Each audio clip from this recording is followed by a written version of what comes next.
So good night or good morning, depending on where you are, and welcome to another interview of the Shield Dude in the Couch. Tonight, I'm joined by Jordan. He's a guitar player in the band Testarossa, and Testarossa is a band that when I look at the pictures and I hear the songs, you guys really love the 80s, right? Yes, sir. Yeah, we all, for the most part, grew up listening to the 70s and the 80s rock music. And I feel like there was something special about, in particular, that time period, whereas everybody was having a good time and um, everybody just wanted to go out and enjoy being around each other and just having a party. And I don't know, for us, that's what it's all about. Yeah, I'm going to show the picture here of the band so people. So here's a picture, I think, from 2020. Are you the guy in the hat? Yeah, that's me. Yeah. So Testarossa, what's the inspiration for the name? Nothing too deep. We just just literally the Ferrari Testarossa. It's a cool car, kind of like a 80s icon. So I mean, you nailed it on the head with the noticing how into the 80s we are. Oh yeah, you can totally notice by it. Like, and the other guy with the hat actually looks like a friend. It really looks like a friend of mine from Puerto Rico who I used to do a radio show with. So when I look at the picture, I'm like, oh, what's my friend Elliot doing there? Like, he really looks very alike. So first of all, good night. We didn't say good night to each other. So I dig your guitars. So obviously you like the 80s and that like type of like good rock and roll time. What at least for you as a guitar player and musician, what were your influences both as a guitar player and musical bands that inspired you? Well, let's see. As far as guitar players, I got super into Ingrid Malmsteen a lot. Just all the fast stuff when I first started, and that's like the only thing I cared about at first, But eventually, you're just like, okay, there's a lot more to music than just trying to be the fastest guy. Because yeah, plus I've heard he's a jerk. Yeah, I've heard the same thing. So, like, I've heard so many bad stories about him. Like, recently I saw on the internet, like there was a concert and there's a guy that used to, I think, sing with him called Jeff Soto. He's from Puerto Rico. Yeah. And he went to see something in the band and he was going to cancel the show because he was going to be there. Yeah, I heard about that. I didn't know that's what actually happened. That's crazy. That's really, that's not cool at all. That's some diva shit right there, like, oh, if he's there, I'm not going to play or some shit like that, But yeah, so you started Ingy, then you realized like if you play like that all the time, you would lose some fingers. So who else inspired you? For me, personally, whenever I first started watching some of the early Van Halen videos, like David Lee Roth and some of those guys, got into like Whitesnake and Motley Crue and all that stuff. Even back to like Aerosmith and Deep Purple and stuff like that. As far as like the rest of the band, a lot of the guys, they like stuff from like Kiss to Black Oak, Arkansas to all the way up to nowadays, like Asking Alexandria and all kinds of stuff. So we have like a somewhat of a variety of kind of styles coming together. Yeah. Now that you mentioned Asking Alexandra, I know that Danny Worsnop actually did a song with you guys, Mother Lover. Not to be confused with the Justin Timberlake and the Lonely Island Mother Lover. It's another type of Mother Lover. That's a good song too. Actually, I think I might like their song better, actually. It's a very funny song. So yeah, no, you mentioned the Motley Crues of the world. Right now, Motley Crue finally, I think, is gonna do that. We are going that like we're retiring for the third time tour. Like, remember, like a few years ago when they signed like a contract that they weren't going to apparently go out anymore. I knew it was bullshit. I'm like, yeah, you're gonna go like when the money's tight and the cocaine runs dry, you're gonna have to go out there again and do some concerts. But I saw Motley Crue back in the day, but I wouldn't go see them right now. I feel bad for Vince Neil because like he sounds terrible when I'm looking at the videos. It's he sounded bad a few years now. I also Yeah. saw seen videos of Bon Jovi recently playing, and it seems like he having some throat issues. So it's a good time for you guys to do that like type of rock because a lot of your idols right now, they're gonna retire soon. So and it's good because something good about that era is that you bring like the fun because Yeah. sometimes I think like there's some cool newer rock bands or metal bands, but sometimes I think they take themselves too seriously. Yeah. No, I agree. That's the whole thing with us is I feel like everybody either has to be like the most angry or the most sad or like just, can't show any emotion at all. It's like people are afraid of a catchy chorus. And for me, like, I mean, every good song should have a catchy chorus. Like if you can't sing along with it, then I don't, it's not fun listening to most of the time. Um, but yeah, I mean, that's what I love about that music. And I think I don't think it's over. I think it's just that like a lot of times people don't get exposed to certain kinds of music. And then when they hear something, they're like, oh, that's a cool song. Who is that? And you tell them who it is. And they're like, oh, wow, no way. I didn't realize that was, such and such or whoever. And it's just, we'll see. Well, trying to get people back into listening to more, just have a good time, party rock, just not Yeah, caring so much about all the problems in the world.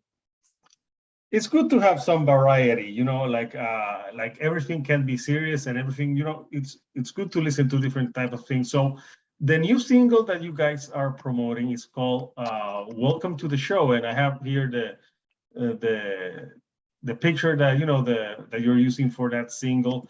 Yeah. Talk to me a little bit about that single. What's it about? Because I was reading that Welcome to the Show can be interpreted like like a song that you want to hear if you are going out to a party, to a bar. It's like a fun song, but does it have any other meaning to you guys? Yeah. I mean, it's definitely a fun song to get you going, but it's pretty much it's written about a lot of the musicians, some of which we know that they kind of want to like live the quote unquote rock star life and go to these dive bars, and then for them it's all about like partying and drugs, and then before you know it, the whole thing just becomes a train wreck, and they can't get anything done, and they're just kind of addicted to everybody. And so it's kind of it's kind of a funny song, a little bit serious, but it's pretty cool. Yeah, and like for bands that want to party and don't know how to say stuff, I recommend that every band reads The Dirt by Motley Crue. Yeah. And like there's a lot of like things when you read that, like are these guys still alive? I actually watched when that movie came out in Netflix, but I didn't like the movie. I like the book better. I don't know. Really, Yeah, I haven't actually read the book. I watched the movie. I wouldn't mind reading the book actually. But we always say like a lot of these bands that people assume were just partying all the time. Like there had to have been somebody there that was like steering the ship and keeping everything together, because like it's impossible to like become successful and get to that yeah, level. yeah. Like You need to that's put a break on it because if not, there's no way. But yeah, the dirt, the book. I would recommend it if you're going to read it. Have some condoms nearby because you could get an STD just by reading the just book. from reading it. There's some. I know that book came out years ago. I don't know right now. Everyone being kind of sensitive and stuff. There's Yeah. like it could be like more for today's generation. But yeah, it's an interesting read. I like reading some different rock star biographies. Uh, if you The Dave Grohl one is actually great because it's more focused on stories and music than drug abuse or anything. So it's a Yeah. refreshing take. So, but I've read some good ones. rockstar biographies. I think Slash has one. So Mm, so right now, you guys have a few singles. Are you working on a full-length album at the moment? yes, we actually do. We have the album done. Kind of been sitting on for a little while, releasing things here and there. So, with since Welcome to the Show came out 2 weeks ago or something, I don't know. Mhm. We have we'll probably release another one here soon. Hopefully in the next like month or two, we'll release another one. Um, Possibly one more, and then the whole album should be out. If it was up to me, possibly like early fall sometime. I'm not all the way sure. I might be Yeah. speaking out of turn, but I don't, but it'll definitely be out this year. We have a bunch of new songs for the next album written. We need to go in and get them all recorded and everything. And but yeah, I'm super proud of this album. Can't wait for everybody to hear it. And then we have some really cool things for the next one that we're gonna be working on. I think we've gotten a little better as a band. Okay. So I'm guessing with these times with the pandemic and it's time you got to hone more your craft and maybe like write songs about partying where you couldn't party. So on the other songs that are gonna be on this album that you might release this year, what can we expect in different type of themes? Are there all party songs, or there's like is there like a more serious song, like the song that's like "Stop Partying, You're Gonna Die"? There's one that came out. I believe it was late last year. So this one's already out, but it's called "Knocking Outside Your Door," and it's actually a true story based off of Blake, our bass player's brother, had picked up a guy on the side of the road one day, and it was raining, so he, gave him a ride to work and everything. That's never a good idea. Yeah, no, really. Well, they get to the guy's work, and the guy pulls a gun out, and so Blake's brother's like, oh my God, what's going on? And the guy actually told him that he was going to go into work and was going to kill himself at work, but he told me, since you gave me a ride, I don't think I'm going to do that anymore. And Oh wow. yeah, so he actually just saved the guy's life just by picking him up and I guess showing him somebody cares. So that's definitely the most serious one on the album. It's a really good story. It's a good story. I would have not picked the guy up. So I don't think I could either. that's what Uber's for, buddy. Yeah, seriously. Yeah, no, but yeah, it's but like we were discussing that there's people that think that that type of rock died in the 80s, but I would disagree because there were bands in the 90s, like for example, I don't know if you remember The Darkness from Yeah. they were Super pure cool band. 80s. I believe in a thing called Love, that they were pure 80s glam rock type of feel. And then in the 2000s there was a band, I think like Hinder, Lips of an Angel, Mhm. where it's Yes, that type of like style, that rock, that type of rock band type of feel, yeah, that's the thing, man. Just real, yeah, just real rock and roll. I mean, always makes you feel good, and there'll always be some kind of like just real rock going strong out there. I think. yeah. That's I, yeah. I grew up a lot in the 90s, so I have a lot of love for music from the 90s, but I also love music from the 80s. But I know the 90s was brutal for that type of rock because everyone then wanted to be depressed and wear the Yeah. flannel, and everyone started moving to Seattle. And but yeah, no, I think there's room for everything in rock, like especially in a festival. Like if I go to a festival, I don't want to see a band that every band's the same. I love to see, like, if there's death metal bands, I love to see death metal bands, new metal, rap rock, prog, industrial, you name it, alternative. I love it all, just as long as it's good. You know, Yeah. that's the thing with me. So yeah. So it seems like you guys are ready to get that new music out there. Do you have like some shows planned? We got a couple right now. We're playing on the 25th this month at a place called Sweet Sippin' in I believe it's in Spartanburg, South Carolina, or Simpsonville, South Carolina. Mm. And There's one on the 23rd in Greer, South Carolina. I feel like there was another one. We got some other stuff we're working on. We'll have to get, if you want to check out on our Facebook and Instagram, all that, Testarossa Rocks, and you can find all the tour dates and keep up to track with all of that. I get everything mixed up in my head, man. Yeah, that happens sometimes. I need to have everything. So before I let you go, like, if you could name your dream tour, like, what would it be and why? Like a dream lineup tour. Oh God, to participate in or to watch? Let's do two, to participate and to watch. Oh man. Okay. That's a hard question. I got you thinking tonight. If I could go back and see early Van Halen back in like around like 1980 with Roth, Awesome. I would like to see that a lot. I'd have also like to tour with.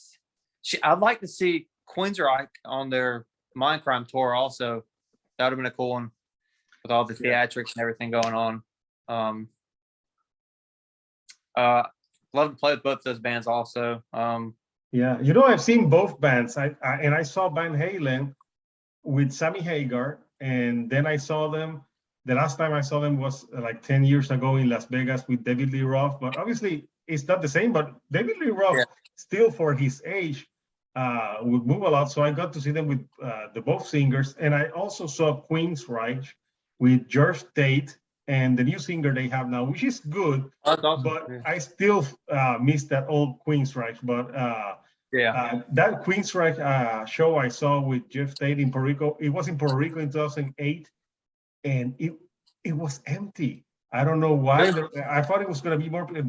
I don't think there wasn't a lot of people. So I think we nicknamed it like a special evening with Queensryche. But yeah, George Tate at least still sounded good. I knew his voice has suffered a little bit, but man, Queensryche, like, to me, Operation Mindcrime, the first one, is one of the best prog metal, like what's the word? Concept albums ever. Yeah. And obviously Van Halen, it's just like a band that when you think Van Halen, you think that guitar, that showmanship, those great songs.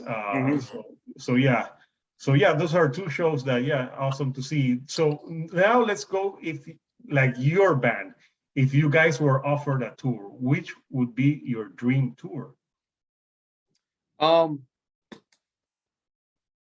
Well,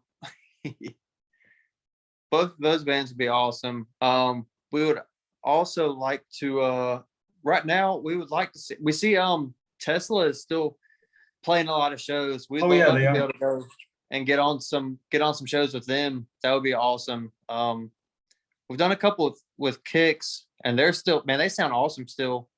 As far as that, Whitesnake would be super cool, and shoot, the Motley Crue stadium tour would be really cool to be on right now.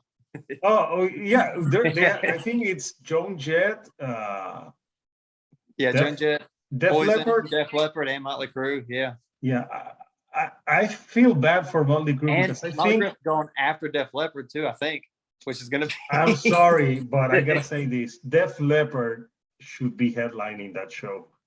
They are the band that has been releasing more music and being more consistent. So I would say they should be the headliners. They even have a new album out that they released like a month ago, and I did a review with a friend of mine, and it's not Hysteria or Pyromania, but it actually has some great catchy songs on it. So it's promising. So yeah, I would have them. But yeah, obviously that would be a great tour for any band that plays the type of rock that you guys play. So yeah, that would be awesome. So again, Jordan, I want to thank you for taking some time to chat with me and talk some 80s metal and fun hard rock. And people, you can stream a few Testarossa songs, including Welcome to the Show. It's on Spotify. Are you on Bandcamp as well? I'm not sure if we're on Bandcamp. I know we're on like Apple and Spotify and Google Apple. and YouTube and all that. We're on most things. We possibly on Bandcamp as well. Yeah, and if people will like wanna like digitally buy the music, where can they buy it? You just go on Apple Music and download it there, or illegally download it. I don't care. Whatever. We don't get paid either way. So Yeah, download it through Napster. or if you want, we have CDs and vinyl copies. The vinyl's cool because it has like artwork and everything for every song and pictures and a hot pink vinyl actually. So if you want that, message the band's Facebook or Instagram at Nice. Testarossa Rocks, and we'll mail it out to you and everything. And it's very cool. Cool. So yeah. So people, new music coming soon from the band. I'll post the links to the band's Facebook page, so people can go and check them out, and so they can check out your videos. So again, thank you for taking some time with me. So until next time, this is Hector, the Shield doing a couch, and I'll see you guys right here on the couch. Thank you, and good night. Thank you, brother. Yeah.